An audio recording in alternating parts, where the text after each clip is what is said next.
अगले कॉलर हमारे साथ जुड़ चुके हैं बेंगलुरु से भास्कर जी। भास्कर जी, गुड मॉर्निंग, बताएं। गुड मॉर्निंग या good morning sir. Good morning, बताएं। मेरा ये IRFC का शेयर है जी 480 नंबर है जी और खरीद किया है 192 रुपीस में। जी। अभी इसको क्या करें, इसको होल्ड करें या क्या करें? आपकी तरफ से सजेशन चाहिए था मेरे को। जी, क्या आपने भी ये जुलाई एंड में ही लिया है ये पोजीशन? काफ़ी लोग ने तभी एंटर किया था एक्चुअली यही लेवल पर। हाँ हाँ, आपने भी अभी जुलाई एंड में ही लिया था ये पोजीशन?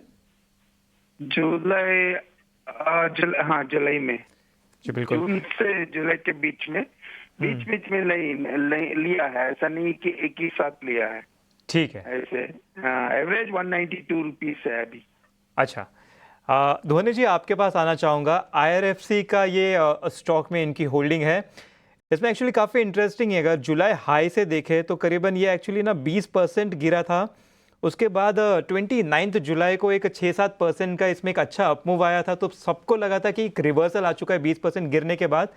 तभी काफ़ी लोग इसमें एंटर हुए थे। मैं भी काफ़ी लोग को जानता हूँ जिन्होंने एंटर किया था, उनके भी काफ़ी डाउट थे, क्योंकि उसके बाद स्टॉक ने रिवर्सल नहीं लिया। 6-7% चढ़ने के बाद कुछ दिन बाद थोड़ा सा नीचे से रख के पिछले कुछ 10-12 सेशन से एक साइडवेज कंसोलिडेशन में फंसा हुआ है।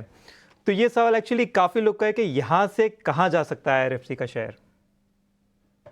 बिल्कुल अंश, काफी लोगों का ये डाउट है, तो इसका हम यहाँ पे जो है वो सोल्यूशन देते हैं कि स्टॉक की ने जो अपमूव दिखाया था यहाँ पे, उसके अंदर वॉल्यूम इंक्रीमेंट जो था, वो वॉल्यूम इंक्रीमेंट काफी नोटवर्दी था।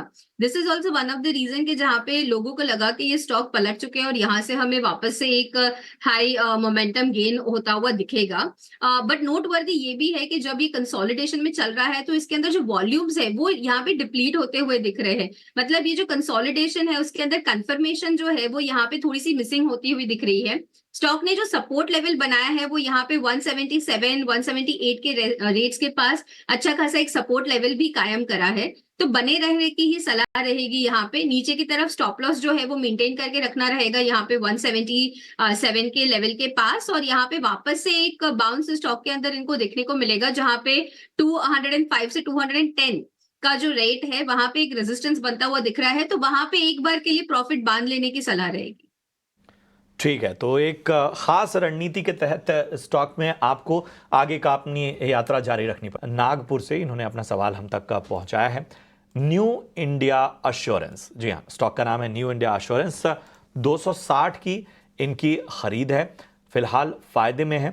और न्यू इंडिया एश्योरेंस को देखें तो पिछले 5 ट्रेडिंग सेशन में अच्छा खासा ये स्टॉक भागा है। लगभग 10% की यहाँ पर तेजी हमें देखने को मिली है एक महीने में। हालांकि एक तरह से इस स्टॉक में थोड़ा सा वॉलेटाइल नेचर ही नजर आया, लेकिन पिछले 5 ट्रेडिंग सेशन से जो मोमेंटम है, आज एक बार फिर हल्का यहां पर ब्रेक लगता हुआ। बताएं, इस वक्त हमारे साथ 2 खास मेहमान जुड़े हुए हैं। चलिए, हमारे साथ इस वक्त अमरदेव सिंह साहब भी बने हुए हैं। अमर जी, माफी चाहेंगे थोड़ी देरी से आपके पास आए, तमाम टेक्निकल सवाल ज्यादा थे। जरा बताएं, न्यू इंडिया एश्योरेंस 260 की खरीद, क्या नजरिया आपका बन रहा है? Thank you. तो न्यू इंडिया इंश्योरेंस की मैं बात करूं तो देखिए, इंश्योरेंस कंपनीज जो हैं, चाहे वो गवर्नमेंट कंपनीज हों या प्राइवेट सेक्टर कंपनीज हों, इनमें देयर इज ह्यूज पोटेंशियल। तो यदि कोई लॉन्ग टर्म इन्वेस्टर हैं, लॉन्ग टर्म मतलब मैं ये लॉन्ग टर्म ये कहता हूं कि ideally at least 3 to 5 years, if it is more the better. तो ये company from a long term perspective जरूर आप न्यू इंडिया इंश्योरेंस में पोजीशन बना के रख सकते हैं। और यदि मैं इसके प्रॉफिटेबिलिटी पे जाऊं तो company has been very profitable, और कंपनी की जो ग्रोथ है that has also been quite, means I would not say very very high, but it has been close to double digits in terms of पिछले 3 साल की मैं growth देखूं तो अराउंड रफली अराउंड 9 to 10% ग्रोथ रही है। But there is huge opportunity. तो कहीं ना कहीं मेरी ये सलाह है कि इसमें वो बने रहें, लॉन्ग टर्म पर्सपेक्टिव से रख सकते हैं। ऐसा भी कर सकते हैं कि यदि कुछ मेजर इसमें करेक्शन आती है तो वो SIP मोड में भी स्टॉक में पोजीशन बना के रखते हैं। बट पर ये इंपॉर्टेंट है कि जब आप किसी भी स्टॉक में किसी भी सेक्टर में आप पोजीशन लंबा बनाते हैं तो you have to have at least 3 to 5 years period, because उसमें एक कंप्लीट साइकिल यू विटनेस, और जहां करेक्शंस पे भी आप बाई करते हैं, दैट्स हेल्पफुल।